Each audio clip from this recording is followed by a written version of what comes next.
الحمد لله وحده والصلاة والسلام على من لا نبي بعده أما بعد فأعوذ بالله من الشيطان الرجيم بسم الله الرحمن الرحيم يا أيها الذين آمنوا لا تلهكم أموالكم ولا أولادكم عن ذكر الله ومن يفعل ذلك فأولئك هم الخاسرون وقال النبي صلى الله عليه وسلم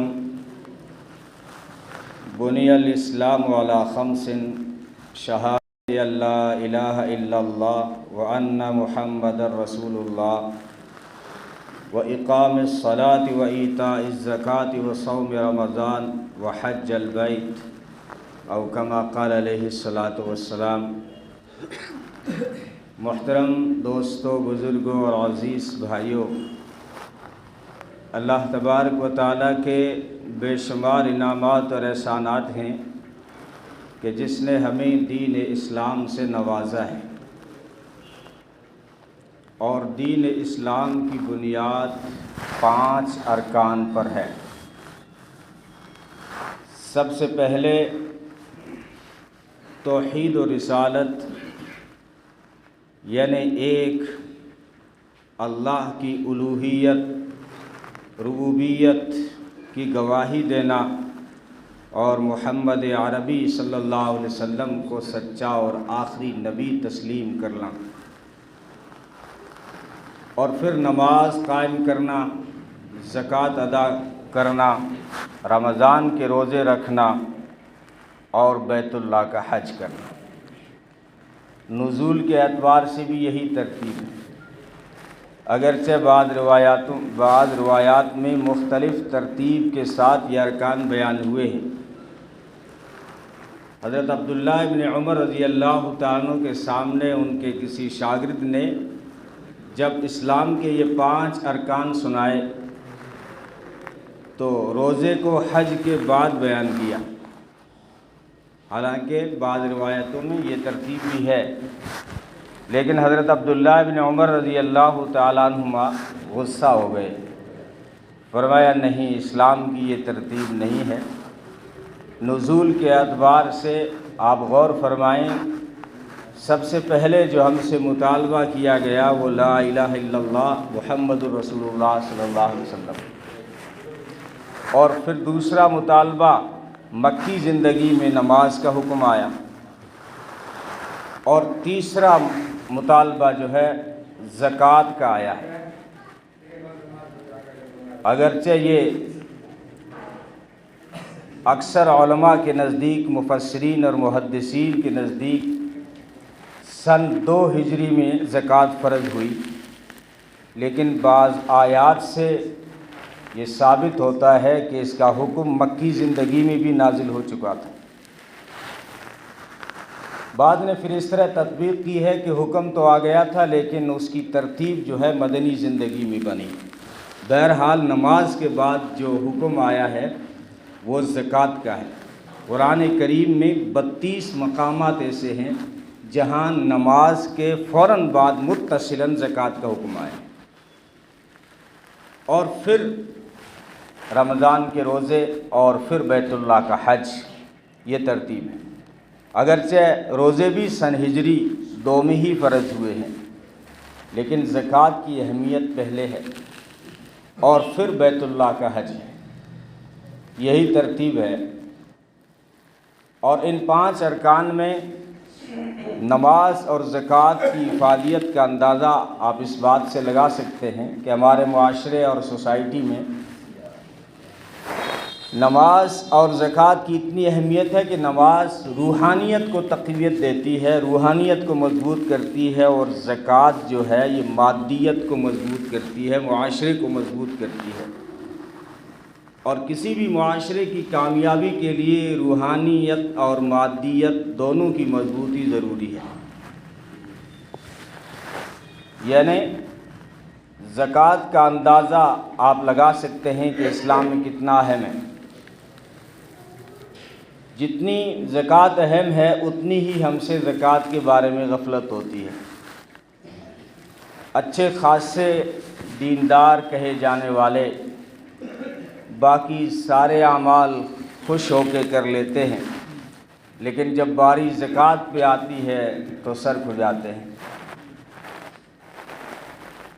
یہ تو بعض منافقین کی ڈیمانڈ تھی کہ ہم اسلام باقی تسلیم کر لیں گے لیکن زکوٰۃ ہم سے ادا نہیں ہوگی، تو یہ ڈیمانڈ ان کی تسلیم نہیں کی گئی، بلکہ نبی پاک صلی اللہ علیہ وسلم کی رحلت کے بعد بہت سارے مرتد جو ہوئے، تو مرتد کا یہ مطلب نہیں تھا کہ انہوں نے کھلے کفر کا اعلان کر دیا تھا۔ انہوں نے یہ کہا تھا ہم نماز تو پڑھ لیں گے، اسلام کی بہت ساری چیزیں مان لیں گے لیکن زکوٰۃ نہیں دیں گے۔ حضرت ابو بکر صدیق رضی اللہ تعالیٰ عنہ جو خلیفہ بنے، انہوں نے فیصلہ لیا کہ جو زکوٰۃ دینے سے انکار کر رہے ہیں ان سے جہاد کیا جائے۔ تو حضرت عمر نے آ کے بات کی، امیر المومنین یہ کیسی بات کر رہے ہیں، ہم مسلمانوں سے جہاد کریں؟ جو کلمہ پڑھتے ہیں ہم ان سے لڑائی کریں گے؟ اور یہ بھی تو ہے نا کہ جو کلمہ پڑھتا ہے اس کی جان محفوظ ہو جاتی ہے، تو آپ کیسے جہاد کریں گے؟ حضرت ابو بکر صدیق رضی اللہ تعالیٰ عنہ نے فرمایا، اے عمر، اگر نبی کے زمانے میں یہ زکوٰۃ کی رسی جو دیتے تھے اگر وہ رسی کو بھی روک لیں گے تو ابو بکر ان سے جہاد کرے گا۔ اور پھر حضرت عمر فرماتے ہیں جو حقیقت تھی وہ میرے دل میں بھی کھل کے سامنے آ گئی، کیونکہ جو زکوٰۃ کا انکار کرے، قرآن کہتا ہے حقیقت میں وہ آخرت کا انکار کرنے والا ہے۔ جیسے روزے کی تکمیل صدقہ فطر سے ہوتی ہے، ہم رمضان کے جو روزے رکھ رہے ہیں ان کی تکمیل صدقہ فطر سے ہوگی، اس لیے عید سے پہلے ادا کرنے کا حکم ہے۔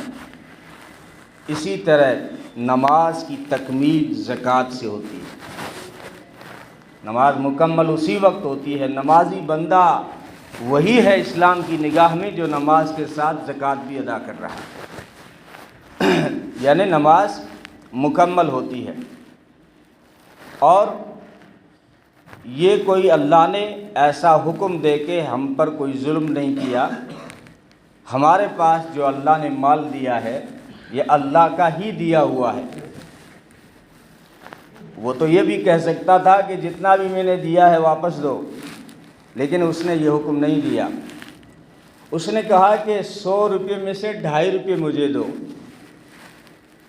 اور یہ بھی نہیں کہا کہ جو مجھے دو وہ جو ہے تم کسی ایسی جگہ پہ ڈال دو کہ اس کو کوئی استعمال نہ کرے، یہ حکم نہیں تھا، یہ حکم نہیں ہے۔ جیسے پچھلی امتوں میں تھا، زکوٰۃ پچھلی امتوں پر بھی تھی، ہم سے زیادہ تھی، 25% ان کے اوپر جو ہے زکوٰۃ فرض تھی، ہم پہ 2.5% ہے، یعنی 100 روپے میں سے 25 روپے ان کو دینے پڑتے تھے اور ہمیں صرف 2.5 روپے دینے پڑتے ہیں۔ اور ان کو زکوٰۃ اس طرح دینی پڑتی تھی کہ زکوٰۃ نکال کر آپ ایک جگہ رکھ دیں اور جا کے اللہ سے دعا کریں اللہ قبول فرما لے۔ تو اگر قبول کسی کی زکوٰۃ ہوتی تھی، کسی کا صدقہ اور خیرات قربانی اگر قبول ہوتی تھی تو آسمان سے آگ آتی تھی اور کھا جاتی تھی۔ لیکن ہمیں جو کتنا پیارا حکم ملا ہے کہ 100 روپے میں سے جو آپ 2.5 روپے دے رہے ہیں یہ کہیں دوسری جگہوں پہ نہیں ڈالنا ہے، سب سے پہلے اپنے رشتہ داروں میں دے، کہ اگر کوئی غریب ہے چاہے وہ حقیقی بھائی کیوں نہ ہو، باپ کا بیٹا کیوں نہ ہو، اگر بھائی ہے لیکن دونوں کا بزنس الگ ہے تو پھر بھائی اپنے بھائی کو زکوٰۃ دے سکتا ہے۔ یہ 2.5 روپے کہاں جائیں گے؟ فرمایا تیری بہن کو دے، اگر تیری بہن غریب ہے تو سب سے پہلے زکوٰۃ اپنی بہن کو دے۔ لیکن راجستھان میں مصیبت یہ ہے کہ زکوٰۃ کے نام سے آپ دیں گے تو کوئی لیتا نہیں ہے۔ اسلام نے یہ بھی گنجائش رکھ لی کہ یہ کہنا ضروری نہیں کہ بہن کو میں زکوٰۃ دے رہا ہوں، بہن کو کہہ دو رکھ لے، بھائی دے رہا ہے، گفٹ سمجھ لے، دل میں نیت یہ ہو کہ میں زکوٰۃ ادا کر رہا ہوں، زکوٰۃ ادا ہو جائے گی۔ کتنا آسان رکھ دیا۔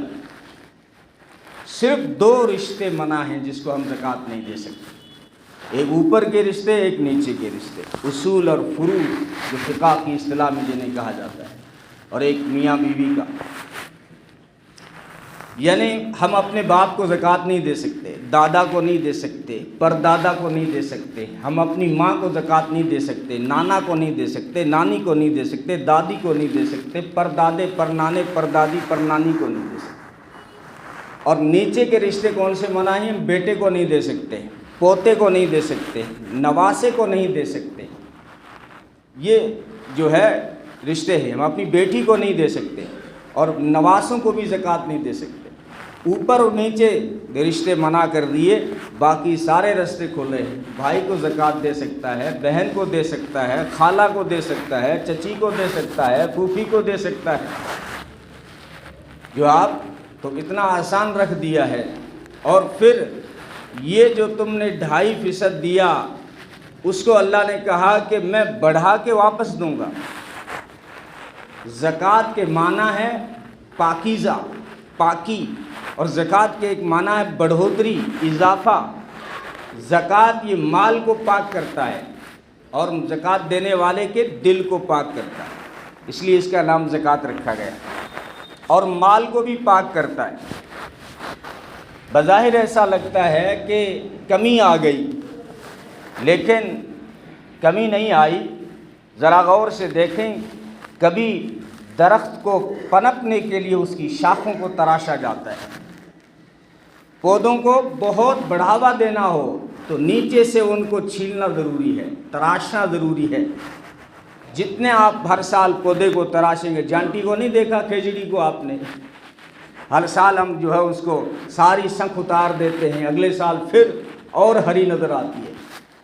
تو فرمایا زکوٰۃ کا بھی یہی حال ہے، تم جب زکوٰۃ دو گے تو تمہارا مال بڑھ جائے گا اور پاکیزہ ہو جائے گا۔ اب کتنا بڑھے گا؟ فرمایا واللہ یضاعف لمن یشاء، اللہ جتنا چاہتا ہے اتنا بڑھا دیتا ہے، اور اللہ کی چاہت کا کوئی اندازہ نہیں۔ تو اللہ نے جو ہم سے لیا ہے وہ لینے کے لیے نہیں لیا ہے، دینے کے لیے لیا ہے۔ اس بات کو صحابہ سمجھتے تھے۔ جب بھی اللہ کے نام پہ خرچ کرنے کی باری آتی تھی، بے دریغ لٹا دیتے تھے۔ اور حضرت عثمان کا تو فرمان ہے کہ جو ہم اپنی ذات پہ خرچ کرتے ہیں اس کا حساب اللہ کو دینا ہے، اور جو ہم اللہ کے نام پہ خرچ کرتے ہیں اس کا حساب اللہ سے لینا ہے۔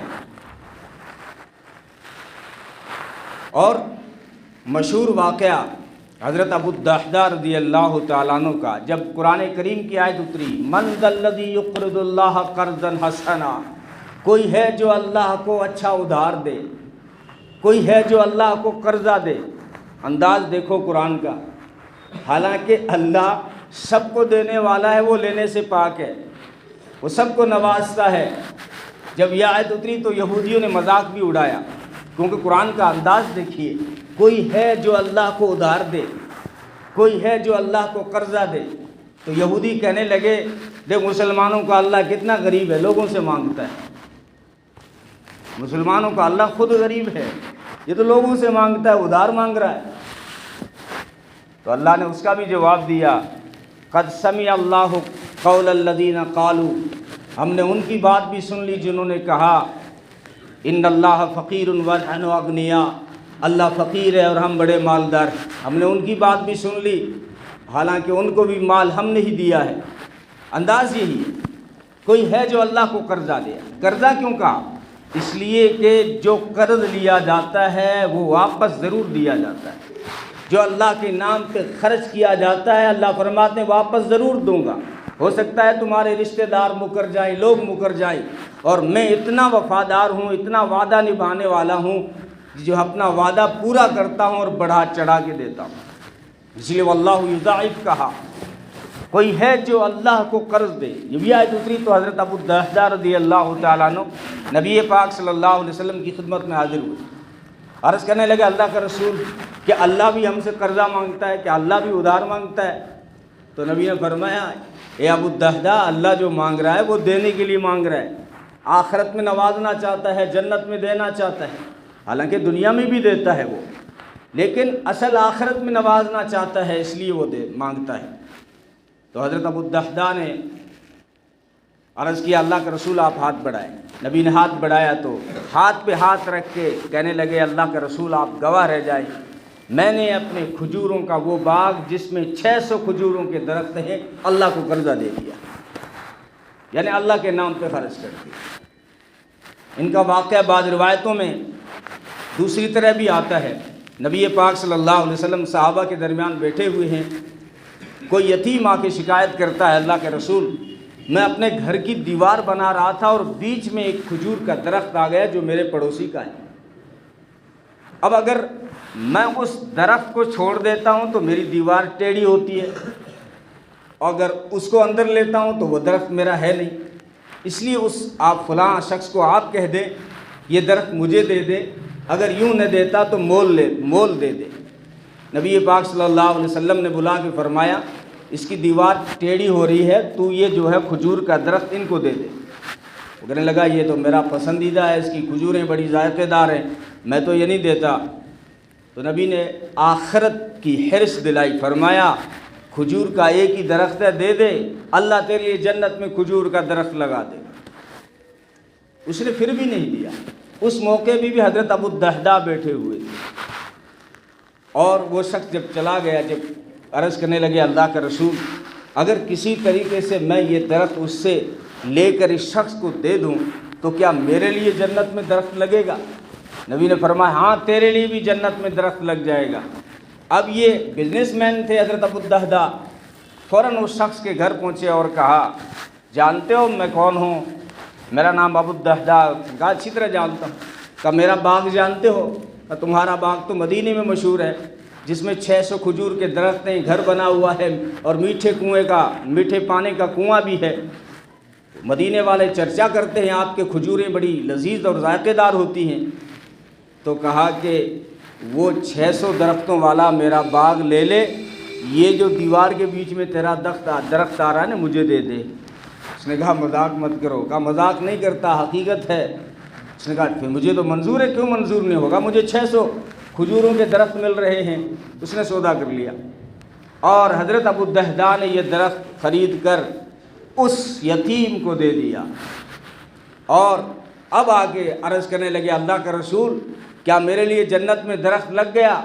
نبی نے فرمایا نہیں، تیرے لیے جنت میں درخت نہیں لگا، تو نے درخت نہیں دیا ہے، پورا باغ دیا ہے۔ اللہ تعالیٰ نے تیرے لیے جنت میں بہت بڑا باغ لگا دیا ہے جس کے درختوں کو کوئی نہیں گن سکتا۔ تو اللہ جو لیتا ہے وہ لینے کے لیے نہیں، دینے کے لیے لیتا ہے۔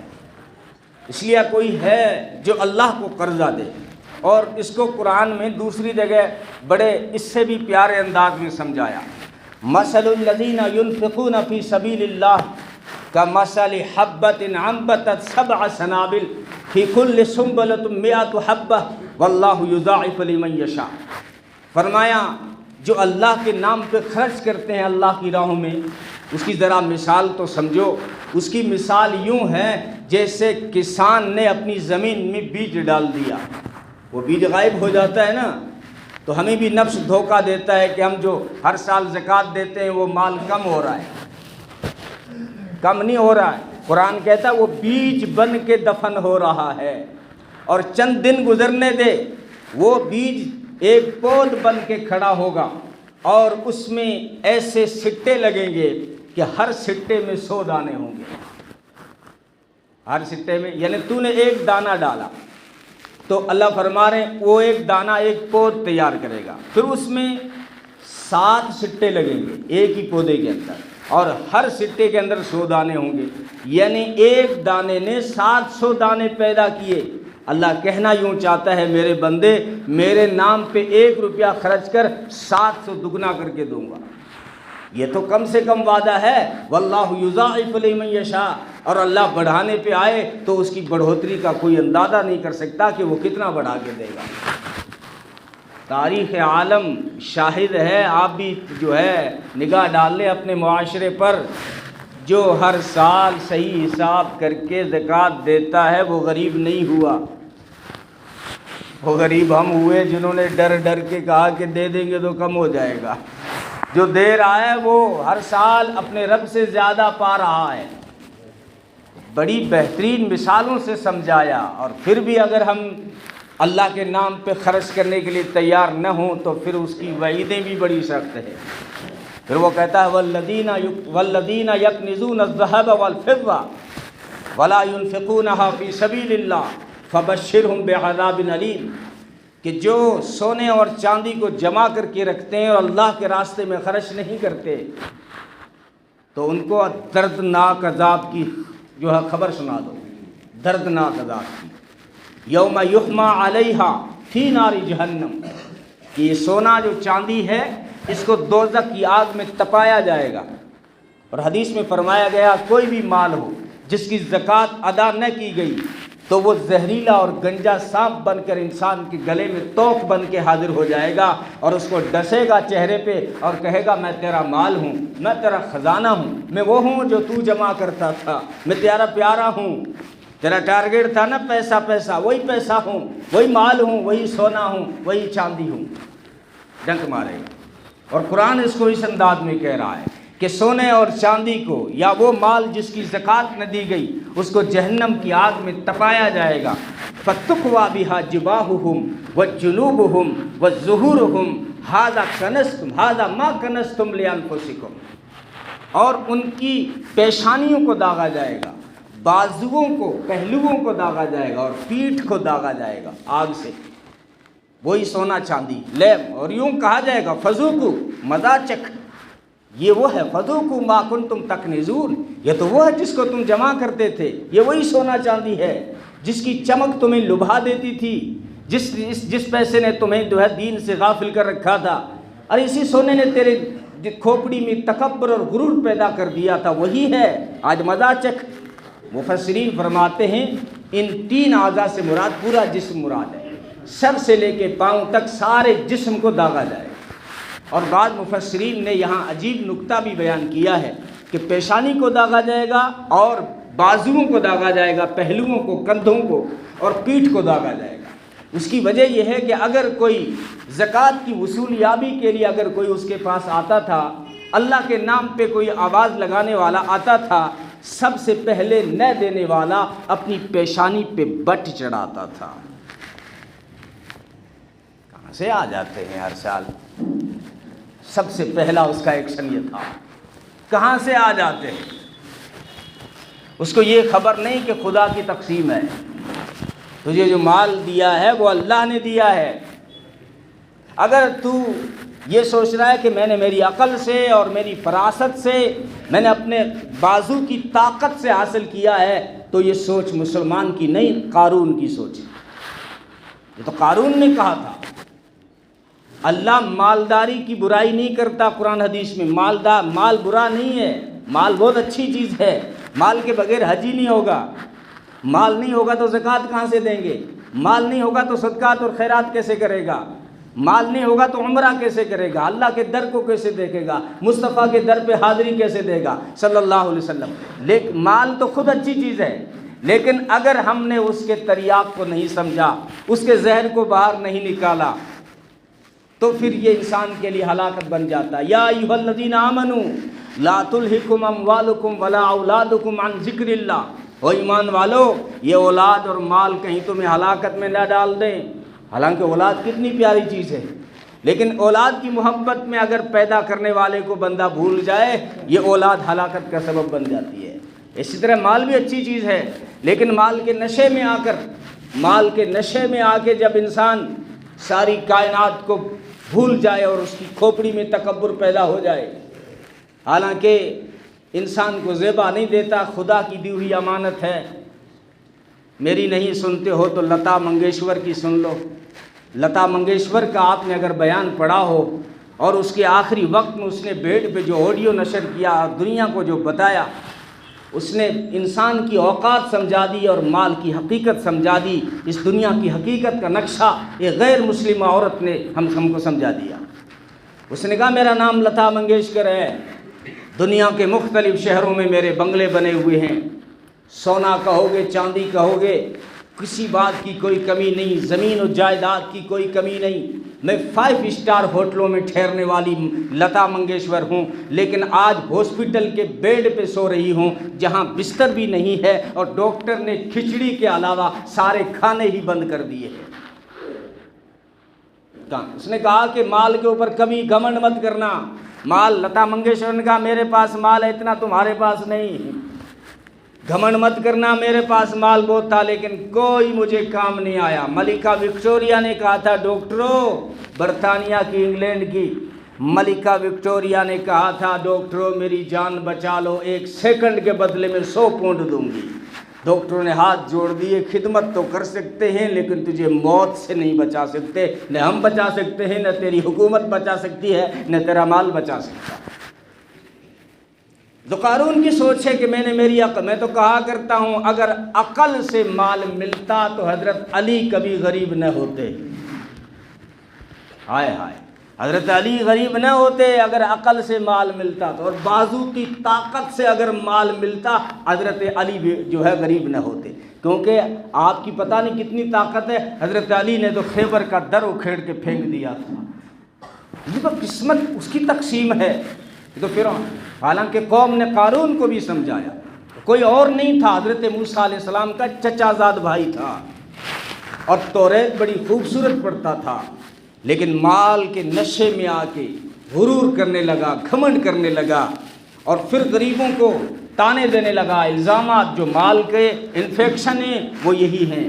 مال جب تکبر پیدا کرتا ہے تو غریبوں پہ بہتان لگائے جاتے ہیں، پھر جو ہے تانے دیے جاتے ہیں۔ وَيْلٌ لِكُلِّ هُمَزَةٍ لُمَزَةٍ الَّذِي جَمَعَ مَالَهُ وَعَدَّدَهُ يَحْسَبُ أَنَّ مَالَهُ أَخْلَدَهُ كَلَّا لَيُنبَذَنَّ فِي الْحُطَمَةِ وَمَا أَدْرَاكَ مَا الْحُطَمَةُ نَارُ اللَّهِ الْمُوقَدَةُ الَّتِي تَطَّلِعُ عَلَى الْأَفْئِدَةِ إِنَّهَا عَلَيْهِم مُّؤْصَدَةٌ فِي عَمَدٍ مُّمَدَّدَةٍ۔ کیا قرآن نے نقشہ کھینچا ہے؟ ہلاک اور برباد ہو جائے وہ شخص جو مال کے نشے میں غریبوں کو تانا دیتا ہے۔ الذی جمع مالا وعدد، جو مال جمع کرتا اور گنتا ہے، یحسب ان مالہ اخلد، اور گمان کرتا ہے مال ہمیشہ رہے گا، نہیں، ہمیشہ تو بھی نہیں رہے گا، تیرا مال بھی نہیں رہے گا۔ کلا، ہرگز نہیں، تیرا مال بھی جہنم میں جلے گا اور تو بھی جہنم میں جلے گا اگر اسی نشے کے ساتھ چلتا رہا تو۔ اس انداز سے قرآن۔ تو قارون کو بھی قوم نے کہا، اذ قال له قومه لا تفرح، جب اس کی قوم نے کہا کہ قارون مال کوئی بری چیز نہیں ہے، لیکن مال کا یہ نشہ ہے یہ برا ہے، تو مال کے نشے میں اترایا مت کر، لا تفرح، اترا مت، ان اللہ لا يحب الفرحین، اللہ اترانے والے، گھمنڈ کرنے والے، تکبر کرنے والے کو پسند نہیں کرتا۔ یہ قوم نے قارون کو سمجھایا، اور پھر دیکھو کتنا مطلب نیچرل اسلام دین ہے۔ کیا کہا؟ قارون کو بھی یہ کہا، یہ نہیں کہا کہ مال چھوڑ دے، فرمایا وابتغی فیما آتاک اللہ الدار الآخرہ، اسی مال کے ذریعے آخرت کا گھر کما۔ مال بری چیز نہیں ہے، اسی مال کے ذریعے سے تو آخرت کا گھر کما، جنت کما۔ اور ولا تنس نصیبک من الدنیا، اور قارون کو یہ بھی نہیں کہا کہ سارا مال جو اللہ کے نام پہ لگا دے، نہیں کہا، فرمایا ولا تنس نصیبک من الدنیا، اپنے دنیا کے نصیب کو بھی مت بھول، اچھا گھر بنا، اچھے کپڑے پہن، اچھا کھایا کر، اچھی سواری رکھا کر، اللہ نے دیا ہے تو اس کی نعمت کا اظہار بھی جسم پہ ہونا چاہیے، اس کی نعمت گھر میں دکھنی چاہیے، اس کی نعمت سواری میں دکھنی چاہیے۔ وَأَمَّا بِنِعْمَتِ فحدث، وہ سورہ زحا کے آخر میں فرمایا نا، اللہ کی نعمتوں کا اظہار کرو، اس کی تحدیث کرو، اس کو بیان کیا کرو، اس کا اظہار کیا کرو، منع نہیں کیا۔ ولا تنس نصیبک من الدنیا، دنیا کے نصیب کو مت بھول، لیکن ایک بات یاد رکھ، وَأَحْسِن كَمَا أَحْسَنَ اللَّهُ إِلَيْكَ، تو بھی غریبوں پہ احسان کر جیسے اللہ نے تجھ پہ احسان کیا ہے، تو بیواؤں پہ احسان کر جیسے اللہ نے تجھ پہ احسان کیا، یتیموں پہ، غریبوں پہ، جو ہے ضعیفوں پہ، ضرورت مندوں کے اوپر تو مال خرچ کر، ان کے اوپر احسان کر جیسے اللہ نے تجھ پہ احسان کیا ہے۔ ولا تبغی فی الارض ولا تبغی الفساد فی الارض، زمین میں فساد مت پھیلا، یہ مال کے نشے کا انفیکشن، انسان پھر فسادی بن جاتا ہے مال کے نشے میں، تو اس کو روکا ہے۔ کہ جو ہے فساد مت پھیلا زمین میں، ان اللہ لا يحب المفسدین، اللہ فساد مچانے والوں کو پسند نہیں کرتا۔ ان ساری تقریر کے سامنے قوم نے جو سمجھایا ہے، اس کے بدلے میں قارون نے یہ جواب دیا تھا کہ انما اوتیتہ علی علم عندی، یہ کہنے لگا قال انما اوتیتہ علی علم عندی، یہ جو مال ملا ہے یہ میری عقل کی وجہ سے ملا، میرے علم کی وجہ سے ملا، میری ذہن کی وجہ سے ملا ہے۔ یہیں سے اس کو دھوکہ ہوا، اور پھر تکبر کے نشے میں اس نے حضرت موسیٰ علیہ السلام پہ الزام لگایا۔ پیسہ تھا تو پیسہ جو کام کرواتا ہے کبھی کبھار وہی اس نے کیا، پیسے کی ہرس دے کر، رشوت دے کر ایک عورت کو تیار کیا، کہا کہ موسیٰ علیہ السلام پہ آپ زنا کی تہمت لگائیں۔ وہ عورت پیسہ کھا کر، رشوت کھا کر تیار ہو گئی، لیکن جب حضرت موسیٰ علیہ السلام کے سامنے آئی، اللہ نے زبانوں پہ وہی قادر ہے، اللہ نے اس کی زبان گھما دی۔ اور بعض روایتوں میں حضرت موسیٰ علیہ السلام نے فرمایا کہ مائی سچ سچ بتا، مرنا تجھے بھی ہے ایک دن۔ تب اس نے سچ بتا دیا کہ اس نے جو ہے مجھے رشوت دی تھی کہ میں آپ کے اوپر جھوٹا الزام لگاؤں۔ اب موسیٰ علیہ السلام کو غصہ آیا، یا اللہ اس سے ہلاک اور برباد کر دے۔ چچا زاد بھائی ہے قارون موسیٰ علیہ السلام کا، لیکن مال کے نشے میں آ کے اس طرح کے الزام لگائے تو غصہ آیا، یا اللہ اب اس سے پکڑ، ہلاک کر دے، اس سے برباد کر دے۔ اللہ نے فرمایا میں نے زمین کو تیرے حکم کے تابع کیا کہ اس کو پکڑے۔ تو موسیٰ علیہ السلام نے فرمایا زمین پکڑ اس کو۔ زمین نے دھنسانا شروع کیا۔ شروع میں لوگ سمجھے کہ جادو کیا ہے کوئی، لیکن جب گھٹنوں تک وہ دھنس گیا تو التجائیں کرنے لگا، چچا زاد بھائی میرے موسیٰ غلطی ہو گئی، مجھے معاف کر دو۔ موسیٰ علیہ السلام نے کہا نہیں، یہ زمین تو اس سے دھنسا اور دھنساتی چلی جا۔ فرمایا نبی پاک صلی اللہ علیہ وسلم نے زمین اس کو قیامت تک دھنساتی جائے گی۔ یہ کیسے ہو سکتا ہے؟ یہ ایسے ہو سکتا ہے، سائنسدانوں کا کہنا ہے کہ زمین گھومتی ہے، تو وہ گھوم بھی رہی ہے اور وہ دھنستا بھی جا رہا ہے۔ تو یہ جو ہے اس کی ہلاکت اتری مال کے نشے کی وجہ سے۔ ورنہ اگر اسی مال سے بندہ اگر جنت کمانا چاہے، سخاوت اپنے اندر لے آئے، تو فرمایا حدیث کے اندر کہ سخاوت کرنے والا اللہ سے بھی قریب ہے، جنت سے بھی قریب ہے، اور لوگوں سے بھی قریب ہے، دوزخ سے بہت دور ہے۔ اور بخیل آدمی اللہ سے دور ہے، لوگوں سے بھی دور ہے، جنت سے بھی دور ہے، دوزخ کے بہت قریب ہے۔ کسی نے لطیفہ لکھا ہے کہ کسی کے شیطان سے ملاقات ہو گئی، تو پوچھا شیطان صاحب آپ کا دوست کون ہے؟ تو اس نے کہا میرا دوست وہ ہے جو رات بھر نفلیں پڑھتا ہے اور زکوٰۃ نہیں دیتا۔ تیرا دوست ہے وہ؟ کہاں، وہ تہجد پڑھتا ہے، اشراق پڑھتا ہے، ہاں وہ سب کچھ کرتا ہے، لیکن وہ زکوٰۃ نہیں دیتا، وہ میرا دوست ہے۔ کہا تیرا دوست کیوں ہے؟ اس نے کہا وہ کتنے بھی سجدے کر لے، زکوٰۃ نہیں دے گا تو جنت میں نہیں جائے گا، اس لیے وہ میرا۔ ہم سب کا یہی حال ہے، میں کہا کرتا ہوں ہماری اپنے آپ کو دیندار سمجھ لیتے ہیں، وہ لوگوں کو دوسری باتوں کو دین کی مہر سمجھ لی۔ میرے 4 مہینے لگے ہوئے میرا ایمان بن گیا، میں نے 28 بار چلے لگ گئے، میں نے 8 بار 4 مہینے لگا دیے، تو کس نے کہہ دیا کہ یہ ایمان کی نشانیاں ہیں؟ نماز تمہاری مکمل نہیں جب تک زکوٰۃ نہیں، اور زکوٰۃ کے منکرین سے ابو بکر صدیق نے اور سارے صحابہ نے جہاد کیا ہے۔ کتنا سنگین مسئلہ ہے زکوٰۃ نہ دینا۔ اور سخاوت اللہ کو اتنی پسند ہے کہ اگر انسان گنہگار بھی ہو تو سخاوت کی وجہ سے اللہ اس سے مہلت اور ڈھیل دے دیتے ہیں۔ بنی اسرائیل کے 70 افراد کا جو قتل ہوا تھا وہ سامری کی وجہ سے ہوا تھا۔ سامری کا نام بھی موسیٰ تھا، اس نے بچڑا بنایا تھا جادو سے، اور حضرت جبریل کے گھوڑے کے پاؤں کی مٹی اس سے کہیں سے مل گئی تھی، اس نے جادو بنایا اور بچڑا بولنے لگا، ہوا کروش ہو گئی، آواز آنے لگی، تو وہ خدا سمجھ کے بنی اسرائیل والے پوجنے لگے۔ اللہ کو غصہ آیا کہ وہ توبہ کرنے گئے نا، اللہ نے فرمایا ایسے معاف نہیں کروں گا، فَاقْتُلُوا أَنفُسَكُمْ، پہلے اپنے آپ کو مارو۔ 70 افراد کا خون بہا، لیکن جس نے بچڑا بنایا تھا اس کو نہیں مارا گیا، سامری کو نہیں مارا گیا۔ تو جبریل نے پوچھا یا اللہ سب حرکتیں اس کی وجہ سے ہیں، اس کو کیوں چھوڑ دیا گیا؟ اللہ نے فرمایا اس کو چھوڑ دو، مہلت دو، یہ بڑا سخی آدمی ہے۔ سخاوت کی وجہ سے سامری کو ڈھیل مل گئی، حالانکہ عذاب تو ہوا لا مساس کا، نو ٹچ دا سامری۔ لا مساس کا یہ مطلب ہے اس کو چھونا مت، نو ٹچ دا سامری۔ کرونا اتنا خطرناک نہیں جتنا سامری خطرناک ہے۔ یہ عذاب تو اس کو مل گیا، لیکن اس سے موت کے گھاٹ نہیں اتارا گیا۔ تو سخی آدمی جو ہے اللہ کو پسند ہے، اور سخاوت دنیا میں بھی عزت دلا جاتی ہے۔ بہت سارے نام ہم لیتے ہیں، مسلم بھی نہیں، نوشیروان کا نام بڑے پیار سے لیتے ہیں ہم، اور تاریخ کے پنوں میں سنہرے حروف سے لکھا جاتا ہے۔ نوشیروان بڑا عادل مشہور تھا، لیکن بڑا سخی بھی تھا۔ پڑوس کا جو گاؤں ہے نا نوشہرہ، اسی کے نام سے بسایا ہوا نوشیروان، نوشہرہ، یہ بڑا سخی تھا۔ اس کے دسترخوان پہ مہمانوں کے سامنے وہ سونے کی تھالیاں رکھتا تھا۔ کسی مہمان نے سونے کی تھالی چرا لی، اسے پتہ بھی چل گیا، لیکن اس نے سوچا کوئی ضرورت مند ہوگا، چرچا بھی نہیں کیا، جائے وہ استعمال کرے، میں نے معاف کر دیا۔ ایمان والا نہیں ہے، سخاوت دیکھو، تاریخ میں اس کا نام ہے۔ پھر اس کا پوتا آیا خسرو پرویز، وہ بھی بڑا سخی تھا۔ ایک مچھی پکڑنے والا آیا، بادشاہ کے جی میں تھا کہ آج کہیں سے مچھی مل جائے۔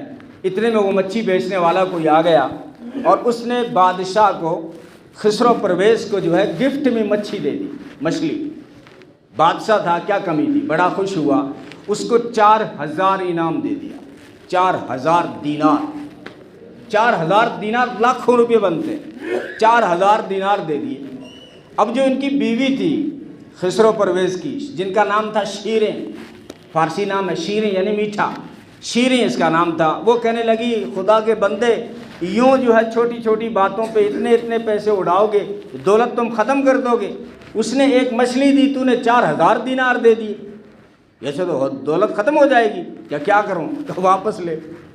اب جو کسی کی نہیں مانتا وہ بیوی کے تو ضرور مانتا، تو بادشاہ ہو تو کیا ہوا، وہاں تو ماننی پڑے گی اس کو۔ کہا اب کیا ترتیب، آپ ہی بتائیں کہ واپس لینے کی کیا ترتیب ہے۔ تو بیوی نے کہا کہ واپسی کی ترتیب یہ ہے کہ جو مچھلی بیچنے والا آیا تھا اس سے بلا کے پوچھو یہ مچھلی جو تو نے دی ہے نر ہے یا مادہ ہے۔ اگر وہ کہہ دے نر ہے تو کہہ دینا ہمیں مادہ چاہیے تھی، اگر وہ کہہ دے کہ مادہ ہے تو کہہ دینا ہمیں تو نر چاہیے تھی، واپس لے جا، پیسے دے ہمارے۔ اب جب اس کو بلایا گیا، بادشاہ نے پوچھا کہ بھائی تو جو مچھلی لے کے آیا ہے نر ہے یا مادہ ہے۔ وہ بھی بڑا ہوشیار تھا، اس نے کہا کچھ تو گڑبڑ ہے، کچھ کانا پوسی ہو تو رہی تھی، کچھ تو گڑبڑ ہے۔ اس نے کہا بادشاہ سلامت یہ نر ہے نہ مادہ ہے، یہ تو مشکل کشا، وہ بیچ والی ہے، خنسا مشکل ہے، ہجڑی ہے، مرد بھی نہیں ہے، یہ عورت بھی نہیں ہے، نر بھی نہیں ہے، مادہ بھی نہیں ہے۔ بادشاہ اس کے جواب سے خوش ہوا، کہا کہ اس کو 4000 دینار اور دے دو۔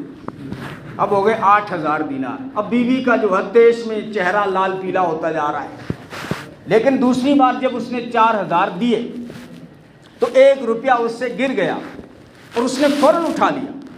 تو بیوی کو بڑا غصہ آیا کہ کیسا لالچی آدمی ہے، اس کو 8000 دینار مل گئے، پھر بھی 1 روپیہ جو اٹھا اس کو بڑی لالچ سے اٹھا رہا ہے۔ وہ کہا کہ یہ لالچی ہے، آپ کی نعمت کی قدر نہیں کرتا، سارے واپس لو، اس سے پوچھو 1 روپیہ کیوں اٹھایا۔ بادشاہ نے پھر بلایا، ادھر آ، 8000 میں نے دے دیے، 1 روپیہ کیوں اٹھا رہے ہو۔ کہا بادشاہ سلامت بات 1 روپیے کی نہیں ہے، اس کے اوپر آپ کی مہر لگی ہوئی ہے، اگر کسی کا پاؤں آ جاتا تو آپ کی توہین ہو جاتی، بے ادبی ہو جاتی۔ بادشاہ نے کہا 4000 دینار اور دے دو اس کو۔ یعنی یہ کفر کے بادشاہ ہیں، لیکن سخاوت دیکھیے۔ تو مسلمانوں کے اندر یہ جوہر ہونا چاہیے۔ حضرت عائشہ رضی اللہ تعالیٰ عنہا فرمایا کرتی تھی کہ میرے آقا صلی اللہ علیہ وسلم سخاوت میں تو یوں ان کے ہاتھ تیز ہواؤں کی طرح ہوتے تھے، لیکن جب رمضان کا مہینہ آتا تھا تو پھر جو ہے سخاوت طوفان بن جاتی تھی، آندھی بن جاتی تھی۔ اور نبی پاک صلی اللہ علیہ وسلم نے فرمایا کہ جو ہے تم زکوٰۃ سے اپنے مالوں کی حفاظت کرو، باقی جو وہ سیف ہو جائے گا۔ زکوٰۃ سے مال کی حفاظت کرو اور اپنے بیماروں کا علاج صدقے سے کیا کرو، اور طوفانوں اور مصیبتوں کا مقابلہ دعاؤں سے کیا کرو۔ یہ نبی کا فرمان ہے کہ اپنے مال کی حفاظت زکوٰۃ سے حفاظت ہو جاتی ہے۔ زکوٰۃ مال کو حفاظت، اور اگر زکوٰۃ نہیں دی، اگر ہم شانے بن گئے، اور بہت سارے لوگ یہی سمجھتے ہیں ہم پہ زکوٰۃ ہے ہی نہیں، حالانکہ زکوٰۃ تو 95% لوگوں پہ ہے آج کل، کہ 7.5 بھری سونا ہے ہی کوئی۔ ارے 7.5 تولہ سونا ضروری نہیں، وہ تو آپ کے پاس پیسہ بھی نہیں، چاندی بھی نہیں، کچھ بھی نہیں، صرف 7.5 تولہ سونا ہے تب زکوٰۃ فرض ہوتی تھی۔ لیکن تھوڑے سے روپے پڑے ہیں، تھوڑی سی چاندی پڑی ہے اور تھوڑا سا سونا پڑا ہے، اب تینوں کو ملایا جائے گا، تینوں کو ملا کر اگر 52.5 تولہ چاندی آ رہی ہے تو زکوٰۃ فرض ہے۔ اب ہاں یہ دیکھا جائے گا کہ آپ کی جو 4 چیزوں پہ زکوٰۃ ہے، سونے پہ، چاندی پہ اور نقدی پیسے پہ، اور وہ سامان جو آپ نے بیچنے کے لیے لیا ہے، چاہے وہ دکان میں سامان پڑا ہو، چاہے آپ نے گاڑی بیچنے کے لیے لے رکھی ہے، چاہے آپ نے پلاٹ بیچنے کے لیے لے رکھا ہے، ان کے اوپر زکوٰۃ ہے۔ لیکن اگر آپ پلاٹ 10 لیں اور 10 دکانوں کے لیے لیے ہیں تو اس کے اوپر زکوٰۃ نہیں ہے۔ اگر آپ نے پلاٹ لیا مکان بنانے کے لیے تو اس پہ زکوٰۃ نہیں ہے، گھبراؤ مت، بس وہ پلاٹ جو آپ نے بیچنے کے لیے لیا ہے، وہ گاڑی جو آپ نے بیچنے کے لیے لی ہے، اس کے اوپر زکوٰۃ ہے۔ اب چاروں چیزوں کی ملکیت جوڑ لو، مثلاً پیسے ہو گئے جو ہے 20 لاکھ روپے، 20 لاکھ روپے ہو گئے، سونا، چاندی، نقدی اور جو چیز بیچنے کے لیے تھی، چاروں کو جوڑ کے پھر دیکھو کہ قرضہ کتنا ہے، پھر قرضہ لیس کرو کہ 11 لاکھ تو قرضہ ہے، تو اس کو جو ہے وہاں سے نکالو، اب کتنے بچے؟ 9 لاکھ۔ اب 9 لاکھ کے اوپر زکوٰۃ ہے۔ جب مال کے اوپر سال گھم جائے گا تب زکوٰۃ فرض ہو جاتی ہے۔ اسلام میں بہت اہم یہ حکم ہے، اس میں اس سلسلے میں غفلت ہو جاتی ہے۔ اب آپ حساب کریں تو زکوٰۃ بہت ساروں پہ فرض ہوگی، اور زکوٰۃ دینا مشکل ہوتا ہے، یہ نفس کا دھوکہ ہے۔ اگر ہم نے چالاک اپنے آپ کو سمجھ کے زکوٰۃ روک لی، لیکن یہ رکنے والا نہیں ہے، کوئی ڈاکٹر لے جائے گا، کوئی اور لے جائے گا، کہیں اور پھنس جائیں گے، یہ چلا جائے گا۔ زکوٰۃ کو میل قرار دیا گیا، میل جسم پہ کتنے دن خیر منائے گا، اس کو تو یہاں سے جدا ہونا ہے۔ اس لیے اگر اپنے مال کی حفاظت چاہتے ہیں اور جو ہے بڑھوتری چاہتے ہیں اور سیفٹی چاہتے ہیں تو اس مال کی زکوٰۃ ادا کیا کریں۔ اور سب سے بڑی بات یہ ہے کہ اللہ تعالیٰ خوش ہو رہے ہیں، اللہ کا حکم ہے، اور اللہ آخرت میں اس کا دگنا اور چگنا دے رہے ہیں، دنیا میں بھی دے رہے ہیں، لیکن آخرت میں جب اللہ تعالیٰ دیں گے تو انسان جو ہے افسوس کرے گا، ایک کاش کہ میں نے اپنی زندگی میں اس سے بھی بہت کچھ جو اللہ کے نام پہ لگایا ہوتا۔ حدیث میں انسان کہتا ہے میرا مال میرا مال، حالانکہ تیرا مال کچھ نہیں ہے، تیرا مال وہی ہے جو تو نے کھا لیا، تیرا مال وہی ہے جو تو نے پہن لیا، یا تیرا مال وہی ہے جو تو نے آگے بھیج دیا، یعنی اللہ کے نام پہ لگا دیا، وہ ہے تیرا مال۔ باقی جو یہ پلاٹ پڑے ہوئے ہیں جس میں رجسٹری بھی تیری ہے، لیکن بس تیرے مرنے کی دیر ہے، تیرا نام بھی ہٹ جائے گا، مزے کریں گے پوتے، حساب دے گا دادا۔ اس لیے مال وہ ہے جو ہم نے آگے بھیج دیا۔ تو خیر رمضان میں یہ موضوع اس لیے لیا جاتا ہے کہ ہمارا معمول بن گیا ہے کہ ہم رمضان میں زکوٰۃ کو ادا کرتے ہیں، ورنہ زکوٰۃ ہر انسان پہ الگ تاریخ میں فرض ہوتی ہے۔ آپ نے بقرعید کے موقع پہ بزنس شروع کیا، محرم سفر کے اندر جو آپ مالدار بن گئے، اب محرم اور سفر کے اوپر پورا سال گزر کے دوسرا محرم آئے گا تو آپ کے اوپر محرم سے ہی زکوٰۃ فرض ہو جائے گی۔ اب آپ جو پچھلے سال کی زکوٰۃ دیں گے، ہم اس کا دھیان نہیں رکھتے، پتہ ہی نہیں چلتا اگلے سال کی دے رہے ہیں کہ پچھلے سال کی دے رہے ہیں، حساب کر کے زکوٰۃ کا دینا چاہیے۔ ہاں اب ہر سال جو رمضان کو دیتے ہیں اس کے لیے آسان یہ ہے کہ وہ 5-6 مہینے کی کبھی ایکسٹرا دے دے، تاکہ وہ گیپ جو ہم نے چھوڑا ہے وہ ہر سال یوں ہی لٹکتا رہتا ہے۔ اس لیے پھر آپ جو ہے رمضان کی تاریخوں میں حساب کریں تو پھر آسانی ہوگی، لیکن زکوٰۃ ہر ایک کے اوپر الگ تاریخوں میں فرض ہوئی تھی۔